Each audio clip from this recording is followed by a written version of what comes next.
मैंने 5 मिनट की जो टीचिंग एप्टीट्यूड की प्रीवियस की वीडियोस बनाई थी, उसमें कुछ क्वेश्चंस डाल दिए हैं, वो आप देख लीजिएगा। मैं डिस्क्रिप्शन में लिंक डाल दिया है। मैंने डिस्क्रिप्शन में लिंक डाल दिया, आप उसको देख सकते हैं। और इस वीडियो के लास्ट में भी आपको वो वीडियोस दिख जाएंगी। अभी हम आगे चलते हैं। उसके बाद हम नेक्स्ट क्वेश्चन देख लेते हैं। Use of teaching ads is justify on the grounds of, ये हमने क्वेश्चन कर लिया था कि टीचिंग एड्स के जो टीचिंग एड्स यूज़ करती हैं, सपोर्ट मटेरियल्स यूज़ करते हैं टीचर्स, वो कैसे पता चलेगा कि सही है या गलत। ऐसे पता चलेगा कि जो मटेरियल यूज़ किया गया वो बच्चों के काम आया, तभी पता चलेगा जब बच्चे जो सीखे हैं उससे, जो उनको सीखने को मिला है, जो आउटकम, जो रिज़ल्ट निकलता है, वो अगर बहुत अच्छी तरह से उनको सीखने को मिला है, 100% उनको समझ में आ गया है, तो मतलब वो जस्टिफाई हुआ है, मतलब वो सही साबित हुआ है। नेक्स्ट क्वेश्चन है, असर्शन रीजन का है। The purpose of higher education is to promote critical and creative thinking abilities among student. वो कहते हैं कि हायर एजुकेशन जो है वो क्रिटिकल और क्रिएटिव थिंकिंग की एबिलिटीज़ को प्रमोट करती है। मतलब हायर एजुकेशन जो उच्च शिक्षा होती है वो बच्चों में कुछ सोचने की, समझने की, उसमें घुसने की, सब्जेक्ट में घुसने की, उसमें खुद क्रिएटिव करने की जो सोच है उसको पन पाती है, उसको उत्पन्न करती है। ऐसा हायर एजुकेशन का पर्पस होता है। तो रीज़न कहता है this ability ensure job placement, और यही जो एबिलिटीज़ हैं उनको सोच, क्रिटिकल और क्रिएटिव थिंकिंग की, वही उनको जॉब प्लेसमेंट भी दिलाती है। तो ये बात तो सही है कि जो हायर एजुकेशन है वो प्रमोट करती है इन सब चीज़ों को, पर इसका ज़रूरी नहीं है कि वो सब करने से उनको जॉब प्लेसमेंट मिल जाएगा। ठीक है, उसके लिए भी एफर्ट्स करने पड़ेंगे। एप्टीट्यूड टेस्ट होते हैं, ये सब में दिखाना पड़ेगा कि हो रहा है या नहीं हो रहा है। तो फिर ए एंड आर दोनों ही सही हैं, पर जो आर है वो सही तरह से, जो सेकेंड है, जो रीज़न है, वो सही तरह से असर्शन को एक्सप्लेन नहीं करता है। अब ये जो है, ये दो सेट हैं, एक इवैल्यूएशन के बारे में बताता है और एक इवैल्यूएशन बताता है और दूसरा उसका मीनिंग बताता है। तो देख लेते हैं। Formulative evaluation, evaluating cognitive and cognitive aspects with regulatory, जैसे इसके सामने लिखा है। अब देखते हैं इसका सही मैच किसके साथ है। फॉर्मुलेटिव इवैल्यूएशन, रेगुलेटरी, फोर्थ इसके साथ होता है क्विज़ेस एंड डिस्कशन। फॉर्मुलेटिव इवैल्यूएशन में क्या होता है, टीचर क्लास में नए नए तरीक़ों से बच्चों से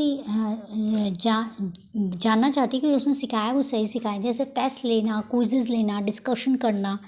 ठीक है, फिर सम्मेटिव इवैल्यूएशन में ग्रेडिंग व फाइनल लर्निंग, जो फाइनल लर्निंग है उसके लिए ग्रेड दिए जाते हैं। ठीक है, लास्ट में होता है ये इवैल्यूएशन जब सारा सेमेस्टर पूरा हो जाता है। फिर आता है continuous and comparative evaluation outcome, मैंने बताया भी था। CCE होता है जिसमें बच्चों का क्या करते हैं, इवैल्यूएट करते रहते हैं उन्हें। क्लास के बाद, स्कूल के बाद टीचर हर बच्चे का अलग अलग से इवैल्यूएट करती है, उसने क्या सीखा, कितना समझ में आ रहा है, ये उसका एक बनता है, एक कार्ड बनाती है वो। ठीक है, तो इसका हो जाएगा, सी का फर्स्ट हो जाएगा evaluating cognitive and cognitive aspects with regulatory, मतलब रोज़ाना में ये बनता है। फिर norm and criteria different test, norm और क्राइटेरिया डिफरेंट टेस्ट का हो जाएगा second. Test and their interpretation based on group, उनके परफॉर्मेंस के हिसाब से उनका मतलब ग्रुप को कंपैरिजन करके उनके परफॉर्मेंस के हिसाब से ये किया जाता है। ठीक है, ये टेस्ट जैसे एप्टीट्यूड टेस्ट होते हैं।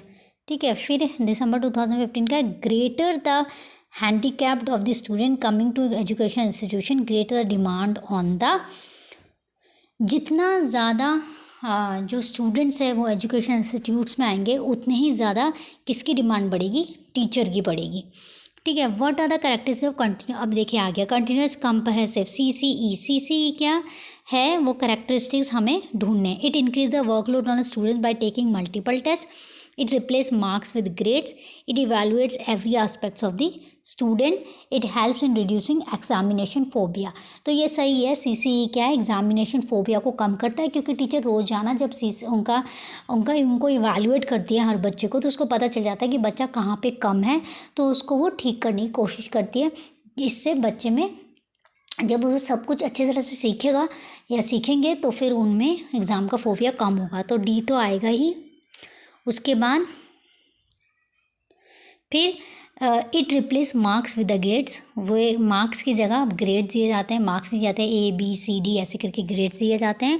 और it evaluates every aspect of student, और पूरे हर तरह से उसको केवल उसको पढ़ने में कैसा है यही इवेलुएट नहीं होता, बल्कि उसका पूरा इवेल्यूएशन होता है। मतलब उसको कितना समझ है, वो कैरिकुलर एक्टिविटीज़ में कितना उसका ध्यान है, मतलब उसका पूरा ओवरऑल इवेल्यूएशन होता है, केवल पढ़ाई ही नहीं होता उसमें।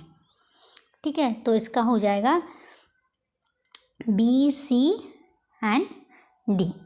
फिर which of the following attributes denote great strength of a teacher. तो कौन सी विशेषताएं टीचर की, एक अच्छे महान टीचर के बारे में की स्ट्रेंथ के बारे में बताते हैं। तो देखिए, एक अच्छा टीचर वही है जो सेटिंग एग्जाम्पल, जो उदाहरण पेश करता हो कि ऐसा टीचर होना चाहिए। Willing to put assumption to the test, जो ये बच्चों में उत्सुकता जगाए कि मैम टेस्ट लो तभी हमें पता चलेगा हमें कितना अच्छे से आया। तो विलिंगनेस बढ़ाने का काम टीचर करते हैं। एक्नॉलेजिंग मिस्टेक्स, वो बच्चों की मिस्टेक्स को जानती हैं कि बच्चे में ये नहीं है कि उसको मिस्टेक्स को बताती रहती है कि तुम गलत कर रहे हो। मतलब ये है कि वो जान पाती हैं कि बच्चे कहाँ मिस्टेक कर रहे हैं और कहाँ उन्हें ठीक करना है उसको। तो BCD इसका सही आंसर हो जाएगा। Which one of the following statement is correct in the context multiple choice question. ये बोल रहे हैं मल्टीपल चॉइस क्वेश्चन, ये मल्टीपल चॉइस क्वेश्चन ही हैं जो हम कर रहे हैं, जिसमें ABCD एक ऑप्शन दिए हैं, जिन ऑप्शन में से हमें चूज़ करना है। तो दे आर मोर ऑब्जेक्टिव, वो बहुत ज़्यादा ऑब्जेक्टिव होते हैं, फोकस होते हैं, बहुत बड़ी राम कहानी नहीं लिखी होती है, एक लाइन लिखी होती है, और ट्रू और फॉल्स टाइप नहीं होते हैं। They are more objective than true false type question. True और फॉल्स टाइप क्वेश्चन से ज़्यादा होता है, मतलब ये नहीं होता कि फॉल्स ट्रू और फॉल्स लिखना है, ऑब्जेक्टिव होते हैं, बस हमें सही चीज़ उसमें से निकालनी होती है। ठीक है। As a chairman of independent commission on education, Jack Taylor's report to UNESCO was title. जो जैक टेलर की रिपोर्ट थी एजुकेशन पे, वो क्या टाइटल था उसका, वो एक रिपोर्ट थी यूनेस्को की। जैक टेलर ने रिपोर्ट दी थी यूनेस्को को। उस रिपोर्ट में एक नाम था learning the treasure with in. ये बहुत इंपॉर्टेंट है और ये क्वेश्चन एक बार आ चुका है। तो as chairman of independent commission on education, वो एक इंडिपेंडेंट कमीशन थे, वो चेयरमैन थे इंडिपेंडेंट कमीशन के, जो एजुकेशन में बनी थी, जैक टेलर्स। और उनकी रिपोर्ट का टाइटल था learning the treasure with in, और रिपोर्ट उन्होंने यूनेस्को की दी थी। देखिए, इसमें कितने सारे क्वेश्चंस आ गए, एक ही क्वेश्चंस में कितने सारे क्वेश्चंस बन गए। What are required for good teaching, क्या चाहिए है गुड टीचिंग के लिए।